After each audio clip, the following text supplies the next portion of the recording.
Hello friends, welcome back to our YouTube channel Vidya Mahasagar. हम पढ़ रहे थे इंट्रोडक्शन टू ट्रिग्नोमेट्री यानी कि त्रिकोणमिति का परिचय। ये है आपका पार्ट 8 कक्षा 10 का, जो बहुत ही इंपॉर्टेंट यानी कि महत्वपूर्ण है आपके एग्जाम बेसिस से या फिर आपकी परीक्षाओं के लिए। ठीक हो गया। तो आज हम पढ़ेंगे एक्सरसाइज 8.2 यानी कि प्रश्नावली 8.2। अभी तक हमने 8.1, 8.1 और बेसिक टॉपिक से पढ़े हैं। तो आज हम उन्हीं बेसिक टॉपिक्स को यूज करके अपने आगे के क्वेश्चन सॉल्व करेंगे। अब देखिए, यहाँ पर मैंने सबसे पहले बिना किसी देरी के हम क्वेश्चन करना शुरू करते हैं। तो चलिए, तो पहला जो पॉइंट लिखा है वो है, पहला क्वेश्चन है इवेल्युएट, मतलब कि निकालिए। हमने इन सब की वैल्यू निकालनी है, इन सब का मान निकालना है। ठीक हो गया दोस्तों। तो सबसे पहला क्वेश्चन है sine 60 degree cos 30 degree plus cos 60 degree sine 30 degree. तो सबसे पहले मैं क्वेश्चन उतार लूँ यहाँ पर। ठीक हो गया। ये देखो, पहला क्वेश्चन लिख लूँ मैं, sine 60 degree cos 30 degree plus cos 60 degree sine 30 degree. ये हमारा पहला क्वेश्चन हो गया। ठीक हो गया दोस्तों। तो अब हम इसको सॉल्व करेंगे। अब जैसा हम सबको पता है कि साइन 60 की वैल्यू कितनी होती है, कॉस 30 की वैल्यू कितनी होती है, और कॉस 60 और साइन 30 की वैल्यू कितनी होती है। अगर ये आपको याद नहीं है तो आपके ये क्वेश्चन नहीं होंगे, इसलिए आपको ये चीज़ें याद करनी ही पड़ेंगी। तो एक बार मैं आपको याद दिला देता हूँ। देखिए, अब यहाँ पर देखिए, साइन ए यानी कि साइन 60 की वैल्यू है हमारी √3/2, और वहीं पर कॉस 30 की वैल्यू भी √3/2 है। वैसे साइन 30 की वैल्यू 1/2 है, कॉस 60 की वैल्यू है 1/2। तो चीज़ें हमें यूज करनी है, इसलिए सबसे पहले हम वो इन्हीं की वैल्यूज लिखेंगे। सबसे पहले हम लिखेंगे साइन 60 कितना होता है, साइन 60 होता है √3/2। फिर लिखेंगे कॉस 30 कितना होता है हमारा, ये होता है √3/2। फिर लिखेंगे हम हमारा कॉस 60 कितना होता है, ये होता है 60 डिग्री कितना होता है 1/2, सब में डिग्री लगाएंगे। और हमारा साइन 30 डिग्री कितना होता है, ये भी होता है 1/2। अब हम इन सब वैल्यूज को अपने क्वेश्चन में रख देंगे। तो साइन 60 की जगह √3/2 इंटू कॉस 30 की जगह भी √3/2 प्लस कॉस 60 1/2 इंटू 1/2, ये हमारा क्वेश्चन हो जाएगा। ठीक हो गया दोस्तों। तब हम इसको फिर सॉल्व करते हैं। √3 इंटू √3 हो जाएगा 3/2, 2 जा 4 प्लस 1 1 जा 1, 2 2 जा 4। तो ये हो जाएगा, दोनों को ऐड करेंगे तो 3 + 1 = 4/4। तो हमारा आंसर कितना आ जाएगा 1। This is our answer. तो देखिए कितने इजी तरीके से हमने क्वेश्चन को कर लिया है। ये क्वेश्चन इतने ही इजी होते हैं, बस आपको ये फॉर्मूले याद करने पड़ेंगे जिससे कि आप ये क्वेश्चंस को फटाफट कर सकें अपने पेपर्स में जब भी आए। ठीक है। अब हम यहाँ पर हम करते हैं क्वेश्चन नंबर 2। ऊपर ना दिखाते मैं आपको क्वेश्चन उतार के बता देता हूँ। हमारा क्वेश्चन है cos 45 degree upon sec 30 degree plus cosec 30 degree, इन सब की वैल्यू हमको निकालनी है। अब जैसा कि पता है हमको cos 45 की वैल्यू कितनी होती है, sec 30 की कितनी होती है, cosec 30 की कितनी होती है। ठीक है, ये आपको याद करनी पड़ेंगी। मैं यहाँ पर मेरे को याद है इसलिए मैं फटाफट सीधे से लिख दूंगा, लेकिन आपको ये याद करनी पड़ेंगी। अगर आप पेपर में अच्छे मार्क्स से स्कोर करना चाहते हैं तो आपको ये याद करनी ही पड़ेंगी। तो यहाँ पर cos 45 कितना हो जाएगा हमारा, जितना हमको पता है ये होता है 1/√2। ठीक हो गया दोस्तों। cos 45 डिग्री होता है हमारा 1/√2। और वैसे ही हमारा जो sec 30 डिग्री होता है, ये कितना होता है, sec 30 डिग्री होता है हमारा 2/√3।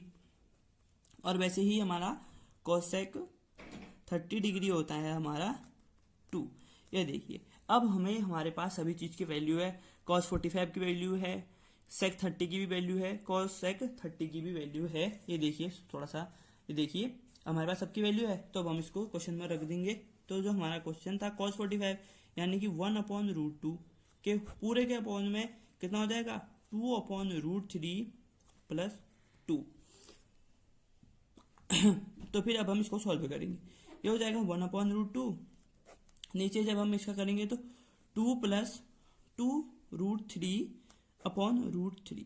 अब आप कहोगे कैसे हुआ, देखो जब हम इसका करेंगे तो √3 इसका एलसीएम आ जाएगा, इसके अपॉन में 1 है, √3 इसका एलसीएम आएगा, ये 2 + तो हो गया और 2 के साथ √3, 2√3 हो गया। ठीक है। अब हम इसको आगे को सॉल्व करते हैं। तो ये हो जाएंगे ऊपर, इसको पूरा ऊपर ले जाएंगे तो क्या हो जाएगा 1/√2 इंटू √3/2 + 2√3 √2 2 + 2√3। ये हमारा क्या कहते हैं, अब हम इसको क्वेश्चन करेंगे, इसको यानी कि फर्दर इवेल्युएट करेंगे। ठीक है। तो चलिए अब हम इसको आगे को करते हैं। थोड़ा सा मैं दूसरा पेज ले आऊं। ठीक हो गया, ये है हमारा दूसरा पेज। तो चलिए अब हम इसको शुरू करते हैं। हमें पहले देख लीजिए हमने यहाँ पर क्या क्या किया था। यहाँ पर था हमारा cos 45 की वैल्यू कितनी निकाली थी, हमने इतनी निकाली थी। फिर cos 45 के बाद हमने उसकी वैल्यू कितनी निकाली थी, आपको सब पता है। तो चलिए अब हम इसको शुरू करते हैं। अब हम इसके आगे करेंगे। देखो यहाँ पर ये भी रख देते हैं साथ में, ये देखो सबको दिख रहा होगा। हाँ, तो देखो उसके बाद हम इक्वल टू करेंगे, ऊपर हो जाएगा √3 अपॉन 2√2 प्लस 2√2√3, ये हो जाएगा। ठीक है, तो इसको इक्वल टू करके क्या लिख सकते हैं हम, √3। अब दोनों में से 2√2 कॉमन ले लेते हैं क्योंकि 2√2 सेम है दोनों में। तो ये हो जाएगा √3 प्लस 1। देखो 2√2√3 करोगे तो 2√2√3 हो जाएगा। और जब इस वाले 2√2 को इस 1 के साथ करोगे तो ये कितना हो जाएगा, 2√2 हो जाएगा। ठीक हो गया दोस्तों, ये हमारा क्वेश्चन हो जाएगा। ठीक, तो चलिए अब हम इसको आगे को सॉल्व करते हैं फर्दर। अब हम √3 प्लस 1 को हटाने के लिए, अगर आपको सॉल्व करना है ना, इतना भी छोड़ के आ सकते हैं, लेकिन इतना छोड़ोगे तो आपको थोड़ा अच्छा हो सकता है 1-2 नंबर कम मिले, इसलिए हमको इसको पूरा सॉल्व करना पड़ेगा। यानी कि हम इसका करेंगे, यहाँ पर लिखेंगे बाय रेशनलाइजिंग। अब सबको पता होगा रेशनलाइजिंग क्या होता है। रेशनलाइजिंग होता है जब इसके बीच के साइन को माइनस करके ऊपर से मल्टीप्लाई कर दें। ठीक है, अब लिखूंगा मैं यहाँ पर रेशनलाइजिंग। ठीक हो गया, ये रेशनलाइजिंग लिखा हमने। तो हम कर देंगे √3 upon 2√2 under √3 plus 1 into √3 minus 1 upon √3 minus 1। ठीक हो गया, ये हो गया अब हमारा। तो √3 से √3 करेंगे तो ये हो जाएगा 3 माइनस √3 अपॉन कर देंगे तो कितना हो जाएगा, 2√2 तो ऐसा ही रहेगा। ठीक है, अब देखो ये a प्लस बी और a माइनस बी, ये एक आइडेंटिटी होती है। a plus B a minus B, ये हो जाता है a² माइनस b² हमारा। ठीक है दोस्तों, ये हो जाता है हमारा ये। तो अब हम यही वाली आइडेंटिटी यूज करेंगे यहाँ पर। तो ये हो जाएगा 3 माइनस 1। √3 का स्क्वायर कितना होता है, 3, और माइनस 1 का स्क्वायर कितना होता है, 1। तो ये हो जाएगा हमारा। तो ये हो जाएगा 3 माइनस √3 अपॉन 2√2 इंटू 3 माइनस 1 कितना होता है, 2। तो सभी को समझ में आ रहा होगा, बिल्कुल सबको समझ में आ रहा है। तो इसके बाद ये हो जाएगा हमारा 3 माइनस √3 अपॉन 4√2। ठीक हो गया दोस्तों। अब ये जो है हमारा, ये है बिल्कुल हमारा परफेक्ट आंसर। अगर आप इसका कुछ फर्दर सॉल्व करना चाहते हैं तो अगर मैं ये कहूँ, अगर आप इतना करके आएंगे पेपर में तो आपका ये आंसर बिल्कुल सही होगा। अगर इसके बाद भी आप थोड़ा आगे करना चाहते हो तो मैं आपको वो भी करके बताता हूँ कि इसके बाद हम क्या करेंगे। अब पहले हमने यहाँ पर √3 वाले को हटाने के लिए रेशनलाइज किया। अब वैसे ही हम इस √2 को हटाने के लिए ऊपर भी और नीचे भी √2 से मल्टीप्लाई कर लेंगे, जिससे कि क्या होगा, ये हो जाएगा 3√2 माइनस √3 इंटू √2 √6 हो जाएगा, अपॉन हो जाएगा 4√2 इंटू √2, यानी कि √2 जा 2 हो जाएगा, तो 4 जा 8। यानी कि जो अब हमारा नया आंसर होगा ये होगा अपॉन 8। ये भी सही आंसर है। अगर आप इतना भी करके आते, ये इतना भी, तो ये भी आपका सही आंसर होता है। ठीक है, तो ये हमारा आंसर निकल गया। अब वैसे ही हमने एक और थर्ड क्वेश्चन लिया हुआ था। ठीक है, ये 2 क्वेश्चन जो है इंपॉर्टेंट है यहाँ पे एग्जाम पर्सपेक्टिव से, या फिर एग्जाम में आ सकते हैं, मैं कह सकता हूँ ये क्वेश्चन। तो आपको ये ध्यान में रखते हुए आपको इनको सॉल्व करना पड़ेगा। तो चलिए मैं अगला क्वेश्चन लिखता हूँ यहाँ पर, जो आपको मैंने दिया हुआ है, या आपकी एक्सरसाइज का है। मैं क्वेश्चन लिखता हूँ यहाँ पर, ये है 5 cos square 60 degree, cos square 60 degree plus 4 sec square 30 degree, 4 sec square 30 degree minus 10 square 45 degree. ठीक हो गया, अपॉन है पूरे के अपॉन में sine square 30 degree, sine square 30 degree plus है कॉस स्क्वायर 30 डिग्री। ये हमारा क्या है, क्वेश्चन है। अब हम इसको सॉल्व करते हैं। तो चलिए हम इसको शुरुआत करते हैं इसकी। ठीक हो गया, तो चलो मैं इसको सॉल्व करता हूँ। सबसे पहले हम लिखेंगे सबकी वैल्यू। सबसे पहले cos 60 की वैल्यू होती है 1/2, समझ रहे हैं दोस्तों। sec 30 की वैल्यू होती है हमारी 2/√3। वैसे ही tan 45 की वैल्यू होती है हमारी 1, और sin 30 की वैल्यू होती है हमारी, sin 30 की वैल्यू होती है हमारी 1/2। cos 30 की वैल्यू होती है हमारी √3/2। ठीक है दोस्तों, अगर आपको वैल्यूज ये याद है, देखिए मैं कितने फटाफट ये सारी चीजें कर रहा हूँ, तो अगर आपको वैल्यूज याद हैं तो आपके लिए भी ये इतने ही इजी हो जाएंगे। ठीक हो गया दोस्तों, तो चलिए अब हम इसको आगे को सॉल्व करते हैं। सबसे पहले लिखेंगे हम 5 cos स्क्वायर 60 डिग्री, मतलब cos 60 का होल स्क्वायर, यानी कि 1/2 का होल स्क्वायर प्लस 4 सेक 30 का होल स्क्वायर, सेक 30 कितना है हमारा 2√3, इसका भी होल स्क्वायर माइनस 10 स्क्वायर मतलब 1 का होल स्क्वायर, पूरे के अपॉन में कितना हो जाएगा साइन स्क्वायर 30, साइन 30 है हमारा 1/2 का होल स्क्वायर प्लस कॉस 30 है हमारे पास √3/2 इसका होल स्क्वायर। ठीक है, सब समझ रहे होंगे दोस्तों। तो इसको हमने कर दिया साइड। अब हमारा मेन क्वेश्चन शुरू होता है।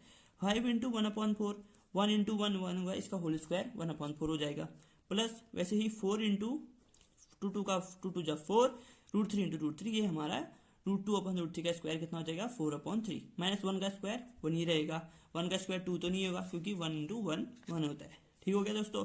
1/2 का स्क्वायर कितना होगा हमारा, वो हो जाएगा 1/4 प्लस √3/2 का स्क्वायर हो जाएगा हमारा 3/4। अब यहाँ पर देखिए, एक बार इसको अच्छे से देखिए कि किसको समझ में नहीं आ रहा है। जिसको जो समझ में नहीं आ रहा है आप फिर कमेंट सेक्शन में मुझसे पूछ सकते हैं। एक बार इसको देखिए क्या हो रहा है यहाँ पर।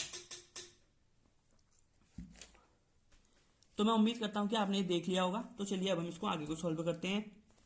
ये हो जाएगा 5/4 प्लस 4 × 16/3 माइनस 1 अपॉन नीचे हो जाएगा 4 क्योंकि दोनों का एलसीएम सेम है 4 हो जाएगा। 1 + 3 कितना है 1 + 3।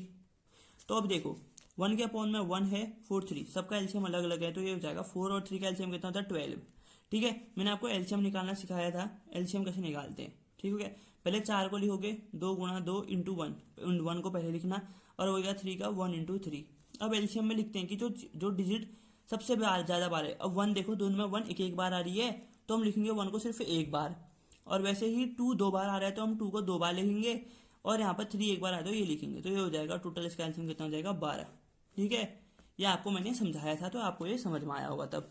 अब चलिए अब हम इसको शुरू करते हैं। तो 4 के टेबल में 12 पे कितना जाता है 3 जा, तो 5 × 3 प्लस 16 के टेबल में 16 हो गया, 3 के टेबल में 12 4 जा जाते हैं माइनस 12 क्योंकि 1 के टेबल में 12 बचा जाता है। अब नीचे क्या हो जाएगा 4/4 यानी कि 1, नीचे तो अब कुछ भी नहीं बचा, हमारा टोटल अपॉन 1 बच गया। आप जैसे 2/1 लिखते हो तो क्या लिखते हैं उसको इक्वल टू 2, तो इसके अपॉन में 1 है यानी कि हम 1 नीचे वाले को हटा देंगे। ठीक है दोस्तों, तो चलिए अब हम इसको आगे को सॉल्व करते हैं। यह आ रहा था हमारा 5 3 जा 15, ये देखो 5 3 जा 15 प्लस 16 4 जा हमारा आया 64 माइनस 12 अपॉन 12, ये बच गया हमारा। तो 15 + 64 कितना होता है हमारा, मैंने ऐड किया इसको 17 बच गया, 17 माइनस 12/12 तो ये बच गया 9 - 2 7 7 - 1 6 67/12 इसका हमारा आंसर आ गया। तो ठीक है दोस्तों, तो मैं उम्मीद करता हूँ कि मैंने आपको जो ये समझाया आपको ये समझ में आया होगा। लेकिन एक बात फिर से याद कर लीजिए, आपको ट्रिग्नोमेट्रिक फॉर्मूले सारे याद करने पड़ेंगे वरना नहीं होगा। ठीक है, आपके करने क्वेश्चन मतलब सॉल्व नहीं होंगे, क्योंकि जब तक आपको फॉर्मूला याद नहीं है तब तक आप फटाफट से क्वेश्चन नहीं कर सकते। क्योंकि अगर आप क्वेश्चन आपको फटाफट याद है तो जैसे मैंने यहाँ पर सारे फॉर्मूले लिख दिए थे, वैसे आप फटाफट से फॉर्मूले लिख के आपको पेपर में ये लिख के आने की जरूरत नहीं है। अगर लिख लेंगे तो कोई दिक्कत नहीं है, अगर इसको नहीं भी लिखेंगे ठीक है, आप सीधे यहाँ से भी शुरू कर सकते हैं पेपर में, क्योंकि आपको पेपर में आपकी वैल्यू पता होगी। मैंने यहाँ पर सिर्फ आपको दिखाने के लिए लिखी है कि किसकी वैल्यू क्या होती है, ताकि जब मैं यहाँ पर रखूँ तो आपको कोई भी कंफ्यूजन ना हो। आप वाले स्टेप को हटा सकते हैं जब आप पेपर में क्वेश्चन को सॉल्व कर रहे हो। ठीक है, अगर मान लीजिए इतना ही छोटा सा क्वेश्चन अगर आपका 6 नंबर में आ गया तो तब तो आपको ये चीज पक्का लिखनी पड़ेगी। अगर ये क्वेश्चन 2 नंबर या 4 नंबर में आ रहा है तो आप सीधे यही लिख दीजिए, आपको पूरे नंबर मिल जाएंगे। ठीक है दोस्तों, तो चलिए अब हम एक और क्वेश्चन कर लेते हैं जो आपके एग्जाम में आ सकता है।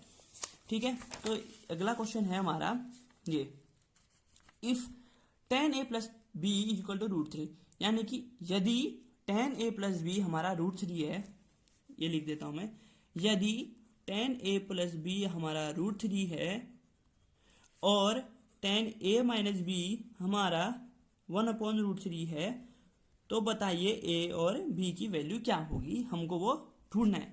तो चलिए अब हम शुरू करते हैं इसकी वैल्यू निकालना। अब पहले मुझे ये बताओ कि 10 की कौन सी वैल्यू में √3 आता है, मतलब 10 0 कितना होता है, या 10 0 √3 होता है, 10 30 √3 होता है, या 10 45 या 10 60 या 10 90 क्या √3 होता है, मुझे ये बताइए। चलिए कमेंट सेक्शन में इसका आंसर दीजिएगा। ठीक है, मैं आपको 5 सेकंड देता हूँ, कमेंट सेक्शन में इसका आंसर दीजिए फटाफट से। 1 2 3 4 5। जिसको आता था उसने दे दिया होगा, जिसको नहीं आता हम उसे बताएंगे। ठीक है, और जिसको आता है उसको भी बताएंगे, जिसको नहीं आता है उसको भी बताएंगे। ठीक हो गया दोस्तों, तो देखिए अब यहाँ पर देखो 10a की वैल्यू है √3, कितने में आ रही है 60 डिग्री, यानी कि हम यहाँ पर लिख सकते हैं 10 a plus B is equal to tan 60 degree.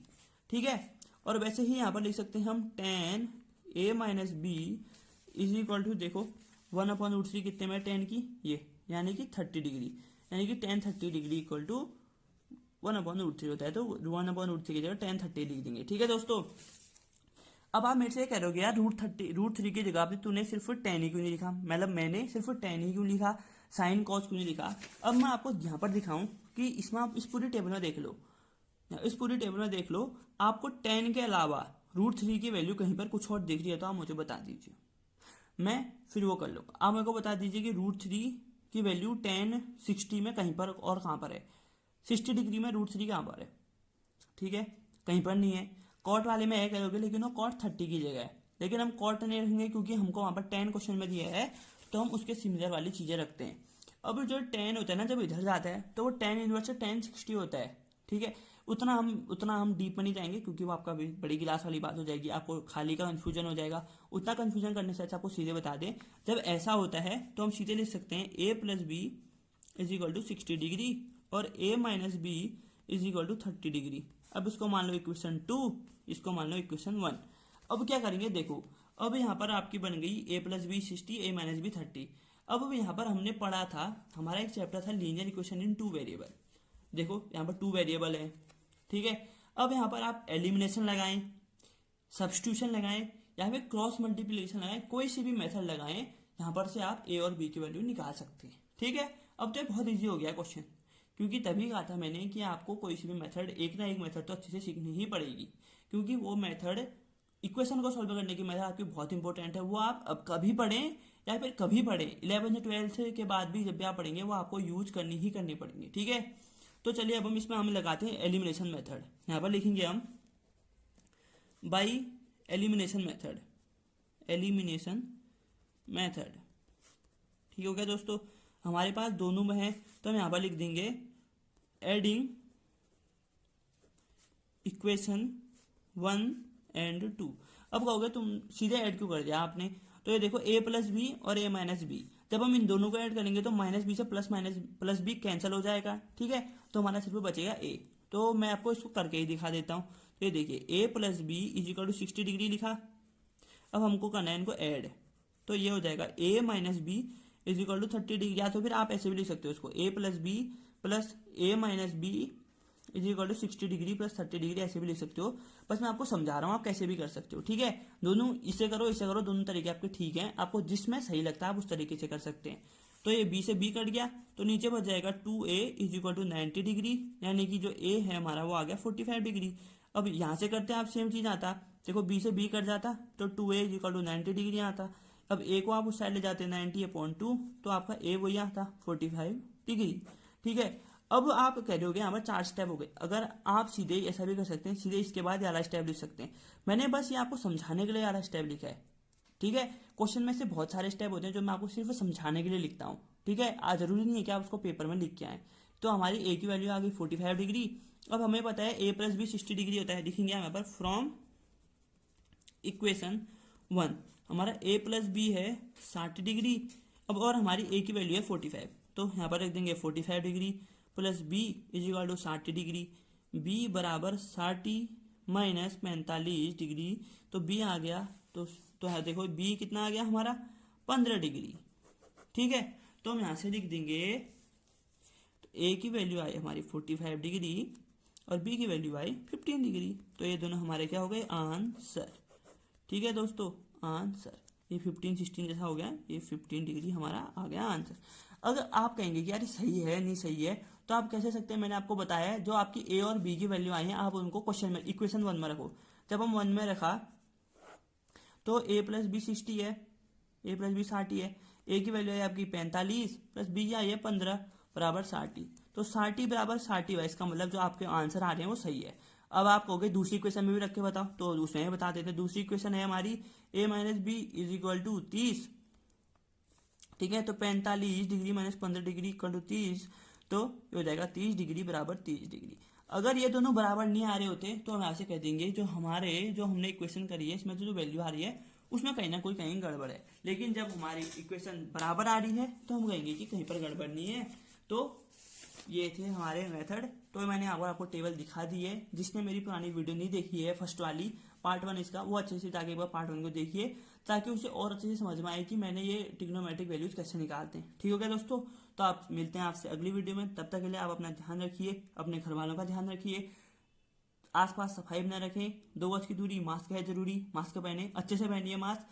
और जो आपके सरकार है और जो टीचर्स आपको स्कूल में प्रोटोकॉल से देते हैं कि क्या सावधानियां बरतनी है, आप उनको फॉलो कीजिए और अच्छे से पढ़ाई कीजिए, मन लगा के पढ़ाई कीजिए, ताकि आप पेपर में अच्छे से मार्क्स स्कोर कर पाए। ठीक है दोस्तों, मिलते हैं नेक्स्ट वीडियो में। वीडियो पसंद आ रही है लाइक कीजिए, शेयर कीजिए अपने दोस्तों के साथ, सब्सक्राइब भी कीजिए। ठीक है, सब्सक्राइब करेंगे तो हमको सपोर्ट मिलता है। ठीक हो गया दोस्तों? तो चलिए आपसे मिलते हैं नेक्स्ट वीडियो में। तब तक के लिए सब्सक्राइब कर लीजिए हमारे चैनल को।